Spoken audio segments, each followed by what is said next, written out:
Hello viewers, আসসালামু আলাইকুম। আজকের ভিডিওতে আমি দেখাবো কিভাবে আপনারা একটি প্রশ্নোত্তর সাইটের থিম পরিবর্তন করবেন। আপনারা সাইটে প্রবেশ করবেন, করার পর আপনারা লগইন করবেন। দেখুন আমি লগইন করেছি অ্যাডমিন হিসেবে, লগ আউট লেখা আছে, অর্থাৎ আমি অ্যাডমিন হিসেবে অ্যাডমিন আইডি দিয়ে লগইন করেছি। আচ্ছা, লগইন করার পর আপনারা এই যে উপরে যে পেজ আছে, এই পেজ বার থেকে নামবার থেকে এখান থেকে আপনারা অ্যাডমিনে ক্লিক করবেন। আচ্ছা, অ্যাডমিন ক্লিক করার পর এখানে দেখুন অনেকগুলো অপশন আছে সাব মেনু। তো এগুলোর থেকে আপনারা সর্বপ্রথমে জেনারেল, যেহেতু আমার জেনারেল সিলেক্ট করাই আছে, আপনাদের যদি না থাকে সেক্ষেত্রে আপনারা জেনারেলে ক্লিক দিবেন। ক্লিক দেওয়ার পর আপনারা একটু স্ক্রল করে নিচে আসবেন।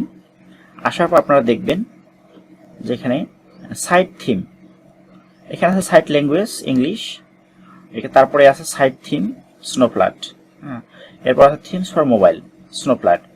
এখান থেকে আমরা এই যে অ্যারো চিহ্ন আছে, এখানে আমরা ক্লিক করে থিম পরিবর্তন করতে পারবো। যেমন আমি যদি ক্যান্ডি পরিবর্তন করে দিই, ক্যান্ডি, আমি ক্যান্ডি সিলেক্ট করলাম।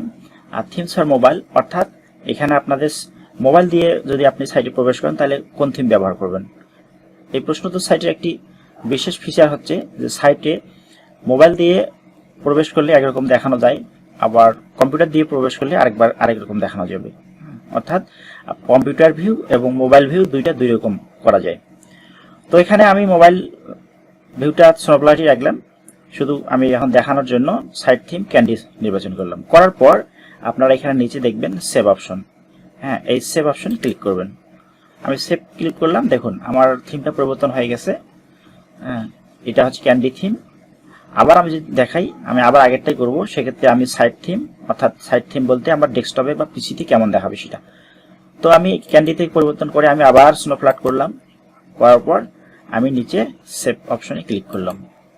দেখুন আমার আবার আগেরটাই হয়ে গেছে, অর্থাৎ এটা হচ্ছে স্নোফ্ল্যাট থিম। তো স্নোফ্ল্যাট থিমের ডিফল্টভাবে দেওয়াই থাকে স্নোফ্ল্যাট থিম। তো এখন কথা হচ্ছে, আমরা যদি এই চারটি থিম বাদে অন্য যদি কোনো থিম ইনস্টল করতে চাই, এখানে সাইট থিম দেখুন চারটি থিম আছে, ক্যান্ডি, ক্লাসিক, সোনো, স্নোফ্ল্যাট, চারটা থিম আছে। তো এই চারটা থিমের বাইরে যদি আমরা আরো কোনো থিম ইনস্টল করতে চাই, সেক্ষেত্রে আমরা কি করব? এই জন্য আপনারা কোশ্চেন টু অ্যান্সার যে মূল সাইট আছে question2answer.org, এই সাইটে প্রবেশ করবেন। করার পর আপনারা এখানে দেখুন যে পেজ আছে অ্যাড-অনস, এই অ্যাড-অনসে ক্লিক করবেন। অ্যাড-অনস, আমি অ্যাড-অনসে ক্লিক দিলাম। ক্লিক দেওয়ার পর আপনারা দেখুন এখানে ট্রান্সলেশন, থিমস, প্লাগইনস, ক্লায়েন্টস, এখান থেকে আমরা থিম নিব। আমরা থিমে ক্লিক করব, আমি থিমে ক্লিক দিলাম। এখন দেখুন এখানে অনেকগুলো থিম আছে, এখানে পেইড থিম এবং ফ্রি থিম দুটোই পাওয়া যায়, বিশেষ বিশেষ থিমগুলো দেওয়া আছে। তো আমি সর্বপ্রথম যে থিমটা আছে মাইরো প্রো, মমিন রেজা তৈরি, তো এই মাইরো প্রো থিমটা আমি এখন ডাউনলোড করব। তো আমি ক্লিক দিলাম, গিটহাবে চলে গেছে। এখান থেকে আমি কোডে ক্লিক দিলাম, দেওয়ার পর নিচে দেখুন যে ইন্টারফেস এসেছে ডাউনলোড জিপ, এই ডাউনলোড জিপ লেখাতে আমি ক্লিক করব। দেখুন আমার ডাউনলোড হয়ে গেছে, খুব ছোট থিম, ডাউনলোড কমপ্লিট। তো এখন এই থিমটি আমি আমার সাইটে আমি ইনস্টল করব। তো সেক্ষেত্রে আমাকে এই ইনস্টল করতে গেলে থিমটি আমাকে কন্ট্রোল প্যানেল বা সি প্যানেলে ঢুকতে হবে। আমি সি প্যানেলে গেলাম, আমার আগে থেকে লগ ইন করা ছিল সি প্যানেলে, আমি সি প্যানেল লগ ইন করলাম। করার পর ফাইল ম্যানেজার যাব। ফাইল ম্যানেজার যাওয়ার পর আমার যে ফোল্ডারে আমার সাইটটি আছে, সেখানে আমি যাব। আপনাদের যদি মূল ডোমেন থাকে সেক্ষেত্রে আপনার পাবলিক HTML ফোল্ডারে যাবেন। তো আমার যেহেতু এটা মূল ডোমেনে নেই, আমার সাব ডোমেনে আছে, ডেমোতে আছে। তো আমি demo.accents.com এখানে ক্লিক করলাম। ক্লিক করার পর দেখুন এখানে q2a থিম আমি দেখাচ্ছি, দেখুন মাউস দিয়ে q2a থিম, এই q2a থিমে আমি যাব। এখানে q2a থিমে দেখুন আমি একটু আগে দেখালাম চারটা থিম, এই দেখুন এখানে চারটা থিমই ইনস্টল করা আছে।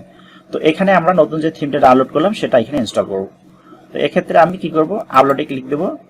আপলোডে ক্লিক দেওয়ার পর সিলেক্ট ফাইল, এরপর আমি থিমটা ডাউনলোড করলাম মাইরো প্রো, আমি ক্লিক ওপেন করলাম, নির্বাচন করার পর 100% হয়ে গেছে। ব্যাগে আসলাম, দেখুন আমার এখানে আপলোড হয়ে গেছে, কিন্তু এটা জিপ অবস্থা আছে, এটাকে আনজিপ করতে হবে। এই জন্য নির্বাচন করে আমি এক্সট্রাক্ট বাটনে ক্লিক করব। এক্সট্রাক্ট ফাইলস, এরপর এক্সট্রাক্ট ফাইলস লেখায় ক্লিক করব, ক্লোজ। হ্যাঁ, হয়ে গেছে আমার। এটা এখন আমার দরকার নেই, আমি ডিলিট করে দিতে পারি। আমি এটা ডিলিট করে দিলাম। হ্যাঁ, দেখুন আমার এখানে 4টা থিম ছিল, এখন 5টা হয়ে গেছে। মাইরো পুরো আমি যেটা ইনস্টল করলাম এখন, সেটা এখানে আপলোড দিলাম, সেটা চলে এসেছে। হ্যাঁ, দেখুন এখানে সব থিমের ফাইলগুলো আছে। তো এখন আমি আমার সাইটে চলে যাব, পেজটাকে আমি রিলোড করলাম। এরপর দেখুন আমি সাইট থিম স্নো ছিল, স্নোফ্লাইট, এখানে আমি ক্লিক দিলাম। হ্যাঁ, দেখুন মাইরো পুরো, অর্থাৎ আগে ছিল 4টা, এখন 5টা, আরেকটা মাইরো পুরোটা যুক্ত হয়ে গেছে। এটাতে আমি ক্লিক করলাম, ক্লিক করার পর নির্বাচন করার পর আমি সেভ অপশন ক্লিক করলাম। হ্যাঁ, দেখুন আমার থিমটা চেঞ্জ হয়ে গেছে, অর্থাৎ আমার মাইরো পুরো থিমটি আমার সাইটে ইনস্টল হয়ে গেছে। তো এভাবে আপনারা আপনার সাইটে যে ডিফল্ট থিম দেওয়া থাকে সেই থিমগুলো চেঞ্জ করে নিতে পারবেন, অথবা আপনার নতুন করে থিম ইনস্টল দিতে পারবেন। তো ধন্যবাদ সবাইকে, আজকে এ পর্যন্তই। সবাই ভালো থাকবেন, আল্লাহ হাফেজ।